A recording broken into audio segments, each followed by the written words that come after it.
People come to the U.S. specifically just to give birth so their kids have American citizenship. Your client would help a Chinese national give birth in the United States, correct? That's true. Some say it's not just about fairness, it's about national security. It opens the door for a number of potential security risks. They're looking for that miracle of having a child. They're not thinking about a passport.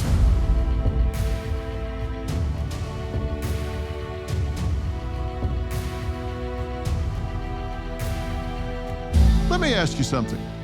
Is citizenship something you're born with, or can you buy your way into it? Now, I know some of you might be thinking, what's the big deal? But let me tell you, this whole issue of birth tourism, where foreign nationals come to the U.S. just to give birth so their child can claim citizenship, well, it's a game changer. Some say it's not just about fairness, it's about national security. And here's another twist. For some people, this is a legal option. For others, it's just a loophole. But now we've got a new wrinkle, international surrogacy. Parents overseas are hiring American women to carry their babies. These parents never set foot in the U.S., yet their child walks away with a shiny new U.S. passport. A growing number of women in the U.S. are becoming surrogates for wealthy Chinese couples who can't have children of their own for biological or legal reasons. Coming here to the U.S., for one, their child will be a U.S. citizen. I'm sure that had some draw to it. Birthright citizenship is the concept that any child born on U.S. soil automatically receives U.S. citizenship, no matter where the child's parents are from. The idea of citizenship birthright comes from the language of the 14th Amendment. Well, I think when the 14th Amendment was done, I don't think people assumed that a lot of folks would travel here to have babies, to have citizenship. So-called anchor babies are those born to non-citizens on U.S. soil as a way for other family members to secure U.S. citizenship. If Mr. Trump got his way, most children born in the U.S. to foreign parents wouldn't automatically be American citizens. It is part of the new White House immigration crackdown. There are only 30 countries that practice birthright citizenship, making the U.S. kind of an anomaly. 56% of Americans want it gone. Tonight, we're not chasing headlines, we're looking at the facts. And we start with a case that made national news. A married couple from China ran a birth tourism business in Los Angeles for wealthy Chinese clients. Visas, housing, coaching, all designed to help their clients' children be born American. Now, they're both serving time in federal prison. But this case opens the door to a much bigger conversation. Here's their story. A massive FBI raid against a growing trend in the United States. Tens of thousands of pregnant women, mostly from China, coming to the United States to give birth because they want their babies to be American citizens. An out-front investigation found a birth tourism ring running openly out of this Los Angeles area home. You came here to have your baby in America? Yes. That's the goal of the lucrative shadow industry that federal agents are investigating. It's known as birth tourism, catering to mainly Chinese mothers. The promise? Come pregnant to America. Your baby goes home a U.S. citizen. It certainly raises security questions about what happens to these Chinese babies carrying U.S. passports as adults. Joining us virtually is John McNicholas, the attorney who represented the woman who ran USA Happy Baby Inc. in her federal case. And John, thank you so much for joining me today. You represented a Chinese client accused of running a birth tourism business. What were the key arguments in their case? Well, first of all, thank you, Dr. Phil, for having me on. The case of USA Happy Baby involved the U.S. Attorney's Office from the Central District of California indicting a business and the two owners of the business for operating a birth tourism company out of the San Bernardino County area it was basically a company that was supposed to be around for maybe between 2 to 5 years at the time of the indictment. And the case was brought when? When was the case originally filed? There was a grand jury that met over the course of, I would say, 3 to 4 years, because the original grand jury actually was excused before the indictments could be issued. So from the information that I was provided, the final grand jury was able to reach a true bill in 2019. That's when the indictment was filed. And was this a surprise that this was considered criminal? And what was the actual charge that was levied against your client? Okay, well, as you may know, during the Obama years, birth tourism was actually encouraged. So there was a movement to welcome birth tourism, to consider giving birth to a child health care, and that birth tourists were to be given the same welcome that people from foreign countries would be given if they were coming to the U.S. to have any other kind of medical procedure. So that was the feeling during the Obama years. During the Trump first term, the sentiment obviously changed, and it wasn't until several years after our clients were apprehended that the policy on birth tourism was changed to specifically exclude those people from being allowed to enter the country. In 2015, when the USA Happy Baby offices were raided, we actually had that Obama policy in place. And so it's ironic that that was the timing that they actually conducted the search and they charged these individuals. The crime, not birth tourism, the crime was immigration fraud and international money laundering. So very creative charges, considering it's not really about the fraud that happened in another country or at customs. It's the end result was to try to stop these tourist companies. Help our viewers understand, your client would help in this case, a Chinese national give birth in the United States, correct? That's true. And how much would they charge for this? It could be anywhere from $20,000 and up. But I will say this, and regarding the facts of the case and issues that are not on the record, this case is still going. It's on appeal right now. Right. So I have to be very cautious in the information that I share with you because I do not want to jeopardize the appeal. Of course, and I won't consider it rude at all for you to tell me, can't answer, don't ask me that, you can't respond. So I totally get it. Let's discuss preparedness, because we know emergencies happen when we least expect them, but instead of just taking it, we can prepare. Let's discuss Jace Case, one of your most important preparation tools. With Jace Case, you'll have emergency prescription medications on hand right when you need them. Think about it. Ever been caught off guard? Whether it's a sudden illness or a travel hiccup, the right medications can make all the difference. Jace Case is designed to take that worry off your plate, so when a minor health issue pops up, it doesn't turn into a major problem. Don't let unforeseen circumstances derail your plans or your peace of mind. Live with confidence. Take charge with Jace today. Visit jace.com and use code PHIL for a discount on your order and get emergency antibiotics on hand for the moment you need them. That's JASE.com, code PHIL, PHIL.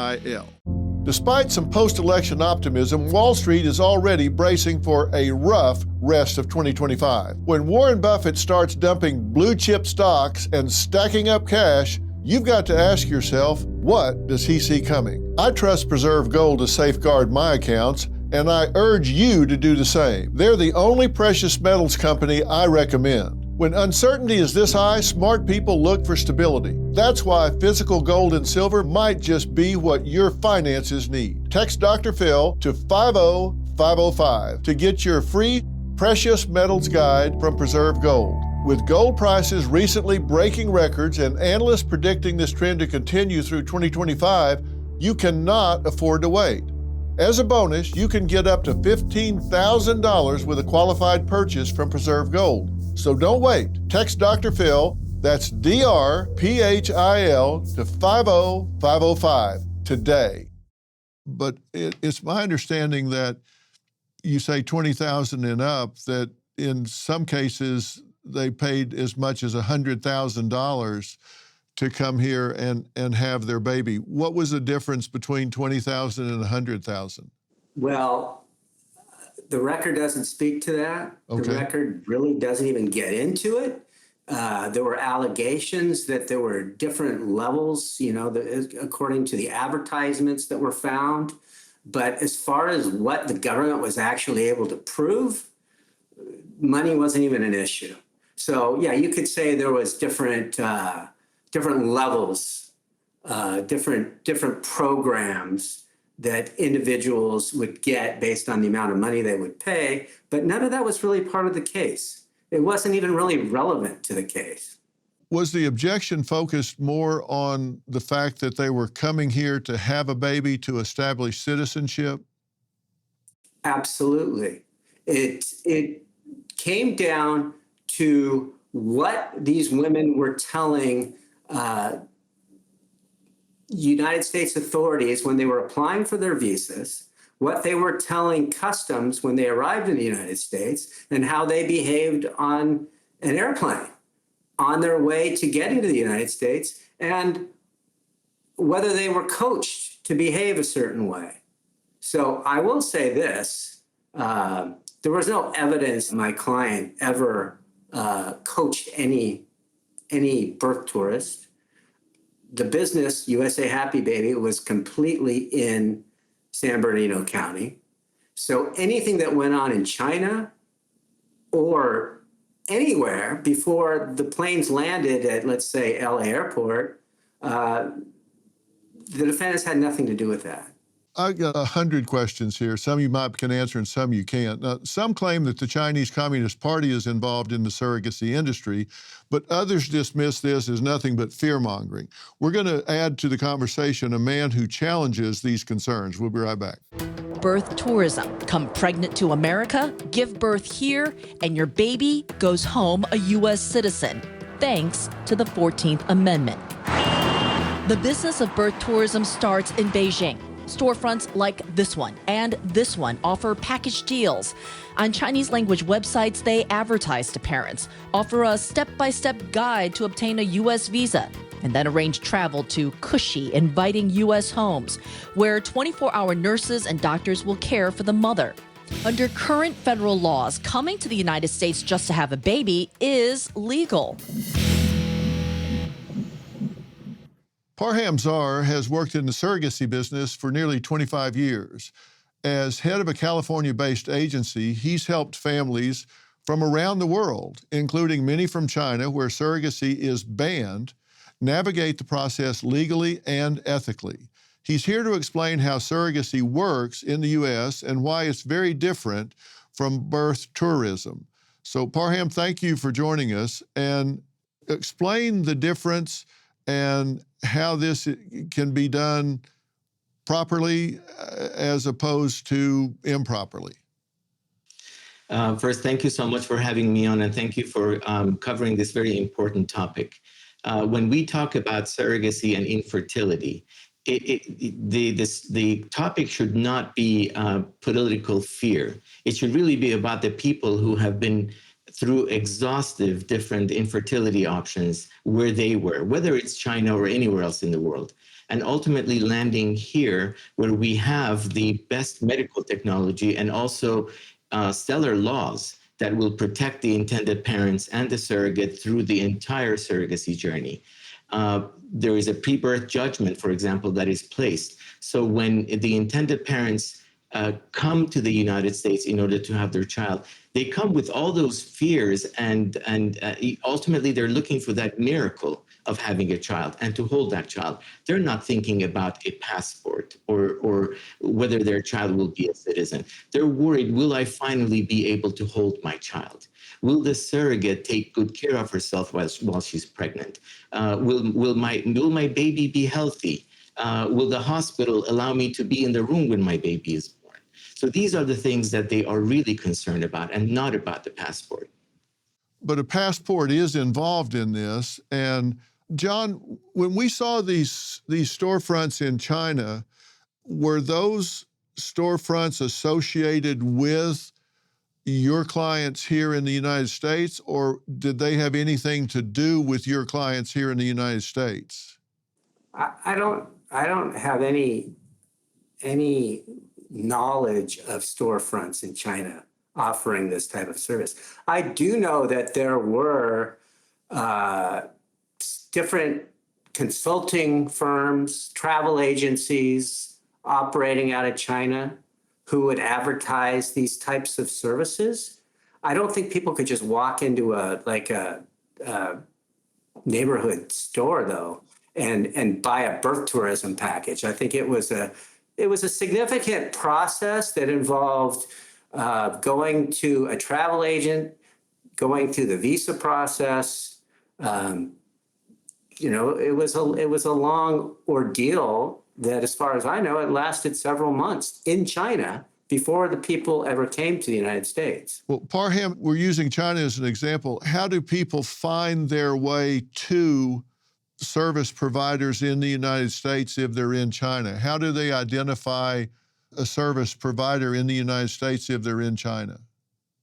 A lot of fertility clinics, agencies, actually, we would go to China.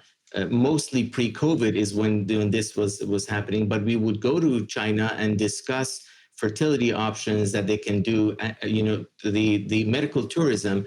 Medical tourism is not something new. People from all over the world come to the United States for all sorts of cancer treatments, surgeries, and yes, infertility, which is a very important aspect. Wealth doesn't eliminate infertility. So when people are faced with this terrible truth that they need the help of someone else to have a child, they will find the information that they need to find in order to have that baby. Clinics, agencies, we will travel to China, have symposiums, educate people, just as we do in the United States, just as we do in Europe and everywhere else in the world, and invite them to avail themselves of the terrific medical technology that we have in the United States, the legal protections that we have for the intended parents and everybody else involved in the United States. John, I'm asking if your clients advertised in China to offer the kind of services that Parham is saying his clients are looking for. That actually goes towards the essence of the case. And I will tell you from my client's perspective, there was no advertising in China. It was done by Chinese companies. So there was a distinct line that was drawn, in their minds at least, for conducting a US-based business versus a international business, because there's too much involved when you have a family running an operation in San Bernardino County. It's hard to control what goes on in China.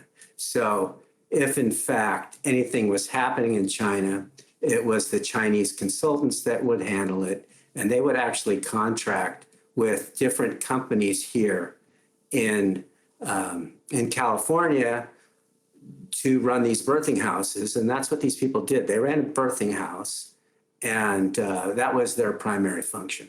Okay, I've got a question that both of you can address. We have to take a quick break, and then I'll ask about it. Coming up, could the U.S. surrogacy system be creating a hidden national security vulnerability? A researcher warns that surrogate-born U.S. citizens raised in China might eventually pose risk by infiltrating sensitive industries or advancing foreign interest. You know, it's a possibility, it's a speculation, it is a theory, and we'll add that to the conversation after we come back. If you're a business owner, listen up now.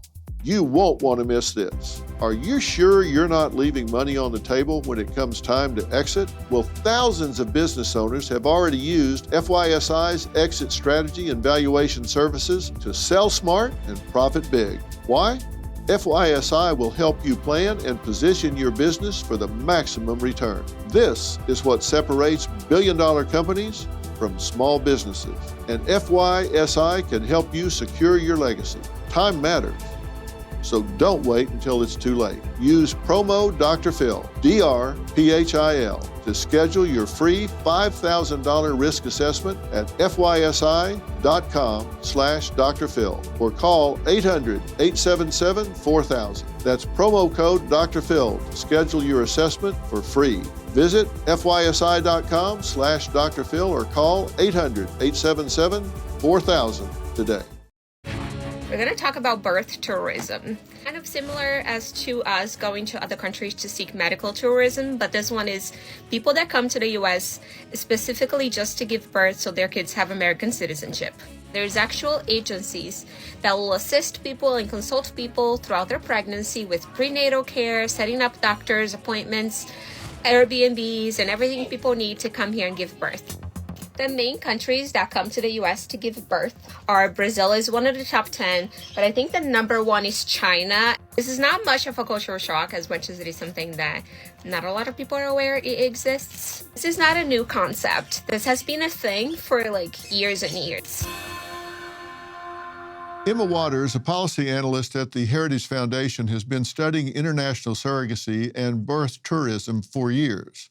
She says this trend goes beyond personal choice, raising significant policy concerns, from Chinese families pursuing U.S. citizenship for their children to potential security risk. And Emma says the implications could extend far beyond the delivery room. Emma, thank you for coming on and talking about this. Of course. Thank you for having me on. What ethical concerns do you have for foreign nationals using U.S. surrogates? Because I've been talking to John McNicholas and Parham Zar, and I assume you've been listening to that, and they both say that this is not motivated in any way by getting U.S. citizenship or for political reasons, and don't think it's a risk at all, if I'm paraphrasing them properly. Why do you think it could be an issue? Yeah, this is a fantastic question. And for anyone listening to this who's just heard that estimated 50,000 Chinese nationals birth children in the United States every year, that should pique your interest. What this means is that the moment that they're born, they have the full rights of U.S. citizenship. So as the other guests have alluded to, this of course does not mean that many or even the majority of these individuals have nefarious ends in mind. But what it does introduce is a major national security risk that I think Americans would be very wise to pay attention to.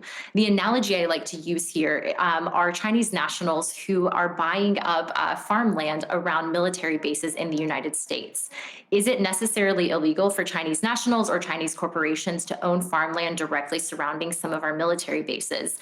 No, but is that wise for a country who has positioned itself as one of the greatest adversaries to the United States to own land in such sensitive areas?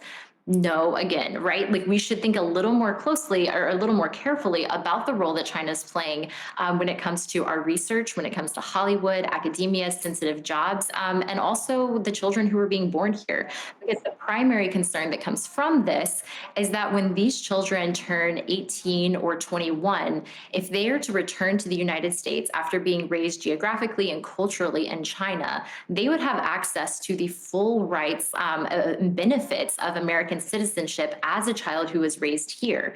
And again, culturally speaking, there's going to be a massive difference between a child who's raised and assimilated in the cultures and way of life and values of the United States and really views the United States as their primary country versus a person who's not spent any meaningful time here and for all intents and purposes views China as their primary nation. It opens the door for a number of potential security risks, especially when it comes to academia sharing research or applying for jobs in sensitive areas, that I think is just an unnecessary risk for the United States to open itself up to. Well, I'm a little curious, John and Parham, about people coming to the United States to do this when there are 50 countries in the world where both mother and child statistically have a better chance of survival than in the United States. And we have the highest priced healthcare and some of the lowest quality of delivery right now. We've got an upside down system. I know we have the best technology, but our delivery in the healthcare system is really not good. And as I say, there are 50 countries where the mother and child have a better chance of surviving than in the United States. I know that has to do with where you are in the socioeconomic strata, but I'm wondering why, generally speaking, people would be so anxious to get here to do this. Parham, go ahead. Yes. So first of all, with political fear, it's very easy to assume malintent. The intended parents that are coming here for infertility and for having their child, they are not thinking about whether my child is going to be a U.S. citizen or is that going to give me any benefits. That's a long road ahead for them. That's 21 years later if they can even use that. They are coming here because I don't agree with what you said. The medical technology in the United States, at least when it comes to fertility, IVF, and the ability to really create that life and miracle at the end of the day, bar none, is the best than anywhere else in the world. And that is why a lot of intended parents from all over the world come to the United States, not just from China.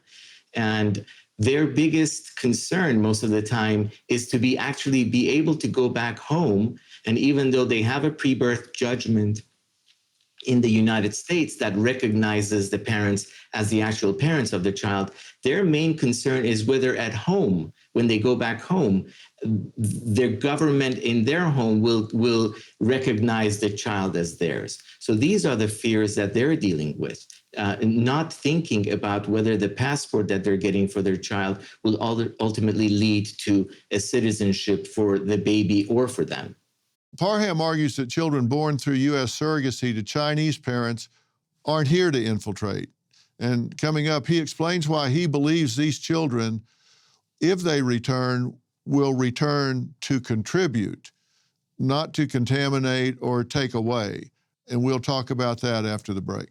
Countries are now using international surrogacy programs to rent wombs in America. The majority of these birth tourists come from one of America's greatest adversaries, including China. And there's anywhere from 125,000 to 300,000, depending upon whose estimates you're looking at, incidences of birth tourism each year. So this is something that is dangerous. We need a firm policy against it. And it is something that places the United States at a great deficit in terms of national security.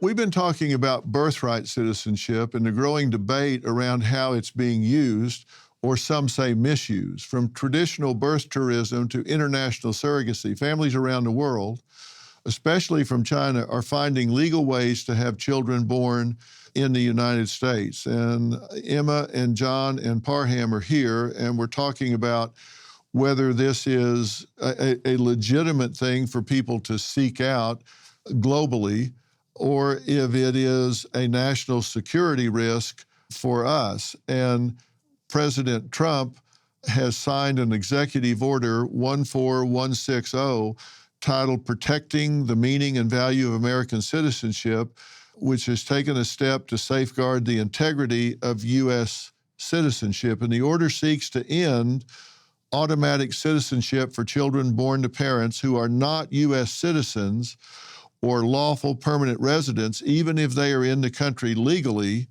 on temporary visas when a child is born. And Parham, you say you hope the children do come back and come back as taxpayers and meaningfully contribute to society here in the United States. I mean, that's your hope, right? That is absolutely my hope. My hope is that every single one of them will ultimately move to the United States, start businesses, and become tax-paying citizens, because certainly we need it. Now, when it comes to the fears of whether they will become spies or whether they will pose a national security, every child that's born in the United States, one could argue that has the same opportunities, the same freedoms, the same, they can avail themselves of all sorts of theories and political leanings within this country. This is what is the beauty of this country. We always invite discourse. And so no citizen of the United States, we can impose on them a certain political view. So to have this fear that anyone who's a United States citizen can't express themselves in the right way, I think is incorrect. But you don't think they would be at the same risk as someone that would be raised under the shadow of the CCP? I don't know if you've ever met most of the Chinese citizens that we are communicating with. And I've been doing this for 25 years, and I've met hundreds and hundreds of them. They are more concerned about how their families will be treated and how they can integrate their child into the community and society at home, rather than whether they're taking guidance from the political doctrine within their country. And listen, I don't have a problem with Chinese people at large at all. My concern is with the Communist Party in China. And I think most of the people that leave China are leaving it because of the Communist Party in China, not to do their bidding. I think they're doing it to get away from that. So I'm not at all casting aspersions on Chinese people, but it's just like people that are coming in across the southern border. They often are indebted to the cartels in order to get here, and their families are left behind. And so there's great leverage that they have against their families. It's like, do what we need you to do, want you to do, or we're going to torture your family, kill your family. And so they have great leverage against them. And Emma, that's what you're concerned about, right? Dr. Phil, you made the perfect analogy for this. I think that's a very apt way to describe the situation. And something in what you said, Parham, really stood out to me is you talked about how the Chinese nationals who are coming, and are coming for various reasons, right? Their goal is to bring their child home to assimilate them into their Chinese culture, which is right and good. Every child should be raised to love and appreciate the country that they're in and from. But that's the precise disagreement we have about birthright citizenship. Because with birthright citizenship, we are not actively acting to assimilate these children into America and into the great tradition that we're a part of, but we're actively giving them the benefit of citizenship without the corresponding duties and national expectations that come with that. So this is not, to be clear, saying that foreign nationals shouldn't have citizenship. That's not at all the discussion here. The point is that those who are interested in citizenship should go through the proper immigration channels to apply. And so while you've given broad references to the Chinese nationals or foreign nationals that you've worked with, I think it's really important to, again, keep in mind what's being marketed. So when President Trump's executive order on birthright citizenship came out, I tracked a number of surrogacy agencies, particularly those working with foreign nationals, who began quickly uploading articles from their legal scholars saying, don't worry, guys, I know that citizenship, and particularly birthright citizenship, is one of the primary things that you're interested in. And don't worry, we have the legal channels to preserve this. And others had similar lines, recognizing that for whatever the situation may call for that attracts foreign nationals, that birthright citizenship is a large benefit. Otherwise, why wouldn't they go to a country that's closer, from Ukraine or other nations that allow international commercial surrogacy? There's a reason, even beyond the high-tech surrogacy and medical benefits, that attract people to the United States. And instead of going through an immigration loophole through birthright citizenship, why not simply wait and apply through the proper channels? And so that's very similar to what Australia has, for example. They do have birthright citizenship, but the birthright citizenship is contingent on those children remaining in Australia for 10 years after they're born, because they want to ensure that those children have the values of an Australian citizen to really enjoy not only the benefits, but also appreciate the duties. And so it seems it's a very reasonable thing to then expect foreign nationals who are coming to the United States to abide by very similar rules, or not simply get birthright citizenship to begin with. And there are other surrogacy agencies as well who have openly said that, or have openly positioned themselves as a cheaper alternative to the EB-5 visa, which is the typical immigration status visa. So again, this doesn't mean that they have bad intentions, right? Or that their number one priority is citizenship, but it again points to the fact that citizenship through this immigration loophole or fraud, as it's oftentimes carried out, is one of the primary drivers that at least many of these surrogacy companies are advertising through. I have to stop here and take a break. We'll be right back. We're back and we're hearing the debate. And John, I'm curious how you see your client's role, and we can talk about this hypothetically. People in a role like your clients, how do they fit into all of this? Is it a matter of just providing a service and should not be held accountable for potential fallout from it? It's not illegal. You say it's not illegal, and apparently, certainly at the time that it was happening, it was not illegal. How do you make sense of this? Well, I think if you look at the potential threat from China versus the potential threat from the southern border, you talk about maybe 33,000 people living here from China, when in fact we have, 4.4 million child citizens of the United States from illegal immigrants in general. That's a recent Pew Research Center number. The Chinese number is really small. So as far as the local maternity house is concerned, it's a business. It's clearly something that seemed lucrative, at least during the pre-Trump years, that there was a big demand for Chinese women wanting to have American children. And at the time, it looked like a really good business opportunity because it was a small area. Nobody had really explored it yet, but it became a big and lucrative area. And as long as the laws were not violated, business could thrive off of it. So the idea is, if you're going to operate a maternity house in California and you're servicing citizens of China, you try to make sure that everything you do is based on the laws of the United States, and that these people come to this country legally. And when you greet them, they have their own doctors already lined up. Their housing is already lined up. Their as far as their plans for their new child, everything is in place when they get here.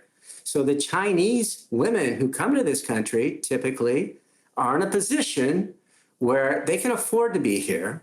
They're by and large, they're not poor families. These are people who have the ability to be here. They're able to pay for their services. They do not become a drain on the economy. They don't go on the welfare rolls, but they're able to afford whatever it is they're doing.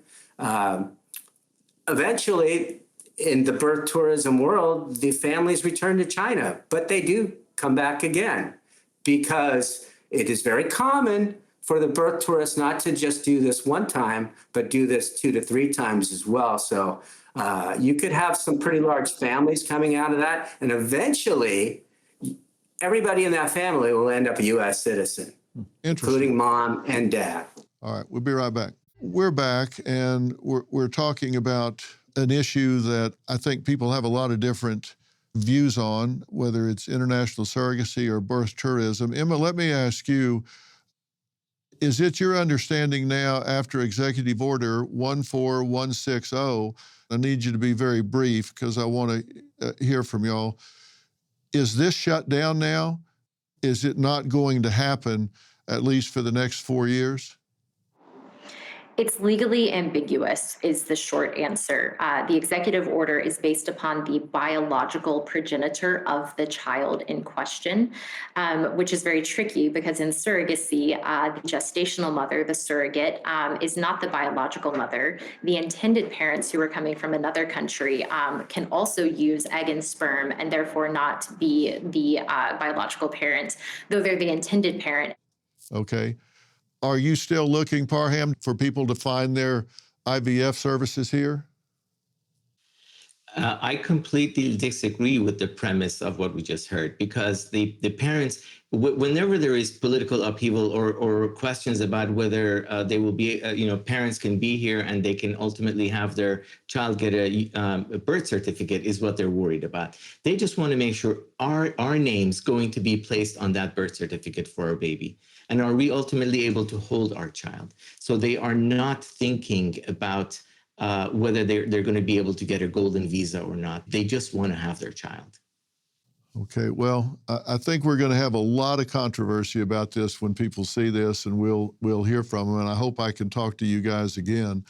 I want to thank John McNicholas, Parham Zar, and Emma Waters for enlightening us about this. I think it's something a lot of people don't know much about and need to. For more information about tonight's episode, I want you to log on to merittv.com. I really appreciate your being here. Let us hear from you about this, what you think about it, how you think this should all turn out. Thank you so much for being here. Good night.